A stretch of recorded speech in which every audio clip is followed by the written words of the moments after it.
আপনারা কখনোই কোরআনে পাবেন না যে কোনো কিছু চিন্তা করার জন্য আমাদেরকে জবাবদিহি করতে হবে।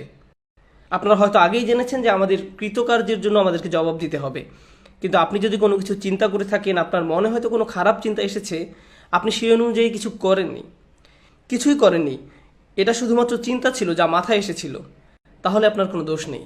তাহলে আপনার কোনো দোষ নেই। আপনি যা চিন্তা করেছিলেন তা আপনি করেননি, তাহলে আপনি এখনও ঠিক আছেন। কিন্তু এর কিছু ব্যতিক্রম আছে, যেমন নিয়ত করাটা এক ধরনের চিন্তা। এমনকি আপনার নিয়ত যদি খারাপ হয় কিন্তু কাজ ভালো হয়, শুধু নিয়তের কারণে আপনার কাজের প্রতিদান কমে যেতে পারে। এর আরেকটি বিশেষ গুরুত্বপূর্ণ এবং অনন্য ব্যতিক্রম হলো এই আয়াতটি, ইজতানিবু কাসীরাম মিনাজ যান ফাইনা ইয়াতাযান। আল্লাহ বলেন যতটা সম্ভব দূরে থাকো এই ধরনের জান থেকে, যেটাকে এই মুহূর্তে আমরা খুব প্রাথমিক অনুবাদে অনুমান করা হিসাবে বলছি। আর এই অনুমান করা আপনার মস্তিষ্কে ঘটছে, আপনি কিছুই বলেননি, কিছুই করেননি, কিন্তু তারপরেও আল্লাহ বলছেন এমনটি চিন্তাও করো না। দেখেছেন, আয়াতটি আসলে ঠিক একটি ব্যতিক্রম। আগের আয়াতে বলা হয়েছে অন্যদের নিয়ে ঠাট্টা করো না। এটা বোঝা যায় যে আসলে কোনো কিছু বলা বা কোনো কিছু করা এটা একটি কাজ, কিন্তু এখানে আর এই আয়াতের পরের অংশেও আছে অন্যের উপর গোয়েন্দাগিরি করো না, অন্যের পিছে কথা লাগিও না। এগুলোর সবগুলোই কোনো কাজ যা মানুষ করে থাকে। অন্যের উপর নজর রাখা, অন্যের বদনাম করা, এসব করো না, ঠিক আছে? কিন্তু এখানে আমাদের শিক্ষা দেওয়া হচ্ছে কিভাবে আমরা আমাদের চিন্তা করার প্রক্রিয়াকে বদলাবো। এটা খুবই গুরুত্বপূর্ণ। আমরা এই প্রক্রিয়ায় একটি শক্তিশালী অংশের শিক্ষা পাচ্ছি। মানুষ যেভাবে চিন্তা করে তা যদি পরিবর্তন না হয়, আপনি কিভাবে চিন্তা করেন বা আমি কিভাবে চিন্তা করি তা যদি পরিবর্তন না হয়, তাহলে কখনই উন্নতি আসবে না।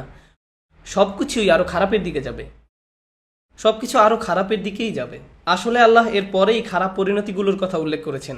গীবত করা, অন্যের পিছনে কথা লাগানো, একে অন্যের উপর গুপ্তচর বৃত্তি করা, একে অন্যকে বিশ্বাস না করা, এ সব কিছুই এক ধরনের চিন্তাধারা থেকে শুরু হয়, একটি বিশেষ ধরনের চিন্তাধারা থেকে তৈরি হয়। আর আল্লাহ বলেন এই ধরনের চিন্তা থেকে যতটা সম্ভব দূরে থাকুন।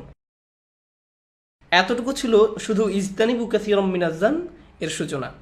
আসুন শুরুতে দেখা যাক ইজতিনাব শব্দটির দিকে। ইজতিনাব শব্দটি এসেছে আরবি জানব থেকে, যার অর্থ হলো কোনো কিছুর পাশের দিকে। যেমন লোকেরা যখন পাশ ফিরে শোয়, ও আলা জুনুবিহিম, তারা তাদের পাশে শুয়েছে। অথবা আপনি যখন প্লেনে ভ্রমণ করছেন, আমি জানি ডালাসে পাবলিক যানবাহনের খুব একটা আধিক্য নেই, যদি থাকতো ধরুন আপনি সাবওয়ে অথবা বাসে আছেন আর আপনার পাশে একজন লোক বসে আছে, মুসাহিব বিন চান্দ, যে আপনার পাশে বসে আছে। হয়তো আপনি হোটেলের ওয়েটিং রুমে বা লবিতে আছেন অথবা হসপিটাল বা ডাক্তারের রুমে বসে আছেন। আপনার পাশে যে বসে আছে তাকে বলা হয় সাহিব বিন চান্দ, কারণ সে আপনার পাশে বসে আছে। আর এর থেকেই খুব সুন্দর একটি ক্রিয়া তৈরি হয়েছে, আল ইজতিনাব। এর অর্থ হলো কোনো কিছু এড়িয়ে চলা যা আপনার ঠিক পাশেই আছে। এটির আক্ষরিক অর্থ হলো এড়িয়ে যাওয়া, কিন্তু এটা কিরূপ এড়িয়ে চলা বোঝাচ্ছে? এর মানে হলো এমন কিছু এড়িয়ে চলা নয় যা আপনার থেকে অনেক দূরে, আর এর দ্বারা আপনার কলুষিত হওয়ার সম্ভাবনা আছে। তাই আপনাকে নিজের পথ থেকে একটু সরে আসতে হবে একে এড়িয়ে চলতে হলে। এর থেকে আমরা শিখছি যে অন্যের প্রতি ধারণা পোষণ করা কোনোভাবে এড়ানো যাবে না, কারণ এটা সবসময় খুব কাছেই আছে, সর্বদাই আপনার ঠিক পাশেই আছে। এমন নয় যে আপনি বলতে পারবেন না আমি মানুষকে নিয়ে কোনো ধারণা করি না, আমি কাউকে বিশ্লেষণ করি না, আমি এমন না। কিন্তু সত্য হলো এটা সবসময় আছে। আর ইফতিয়াদ বা ইজতিনাবের কাঠামোটি আরবিতে এমন যে এটা বোঝায় আপনাকে চেষ্টা করতে হবে এর থেকে দূরে থাকার জন্য। এটা স্বাভাবিকভাবে আসবে না। যখন এটা ইফতিয়াদ কাঠামোতে পড়ে তখন এমন কিছু বোঝায় যা স্বাভাবিকভাবে আপনার মধ্যে আসবে না। এটা এমন কিছু নয় যে আপনি চিন্তা করেই করে ফেলবেন, এর জন্য চেষ্টা প্রয়োজন। তার মানে আপনি আগে যদি করেও থাকেন তাতে এখন কিছু যায় আসে না, কারণ আপনাকে এখন চেষ্টা করতে হবে এটা না করার জন্য। এটা এমন কিছু নয় যা পরোক্ষভাবে আসে, এটা শ্বাস প্রশ্বাস নেওয়ার মতো নয়, এটা পরোক্ষ কিছু নয়। তাই ইজতিনাবু মানে হলো আল্লাহ আমাদেরকে যা থেকে দূরে থাকতে বলেছেন তা থেকে আপনাকে মনে মনে সতর্ক থাকতে হবে। আর আপনাকে বুঝতে হবে যে আপনি সর্বদাই একটা ভুল করে ফেলার মতো বিপদের মধ্যে আছেন। কেউ এটা মনে করতে পারবে না যে সে যথেষ্ট আত্মশুদ্ধি লাভ করেছে বা পবিত্রতা লাভ করেছে এই ভুল করা থেকে। যদি এমনটা না হতো তাহলে আল্লাহ খুব সহজে আমাদের বলতে পারতেন লা তাজুনব। এটা খুব সহজ একটা নির্দেশ। সবচেয়ে ভালো বক্তব্য হলো যখন কম বলা হয়, অনুমান করো না, লা তাজুনুব আম বাদিকুম বাদা, একে অন্যের প্রতি ধারণা পোষণ করো না। কিন্তু তিনি বলেছেন ইজতানিবু কাসীরাম মিনাজ যান্নি। এটা আসলে ভাবকে আরো সম্প্রসারিত করে প্রচার করে।